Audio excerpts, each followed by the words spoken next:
परम प्रेममय श्री श्री ठाकुर अनुकूलचंद्र श्रीमुख निसृत पवित्र स्वास्थ्य सदाचार सूत्र ग्रंथ पाठ वैशाखर नव उत्सर्जन मोर परम पुरुष जे पूरणधनी कूलमालिक परम पिता तांको निकट यहाँ एकांत प्रार्थना प्रति प्रत्येक जेपरी निरोग निरापद धीमान श्रीमान कुशल कौशली पराक्रमी क्रियमाण सुस्थ सबल चिराय होई बंची रहती आ मोर कातर प्रार्थना जेपरी से मंजूर करती।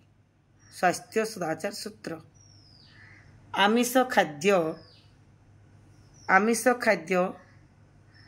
विधान को उत्तेजित करी संघात अनुक्रमण विषाक्त निस्रावर उपसृष्टि करी केवल जे आयुर उपकरण अपलाप आने ताहा नुहे जनन क्षमतार मध्य अपलाप करिथाए।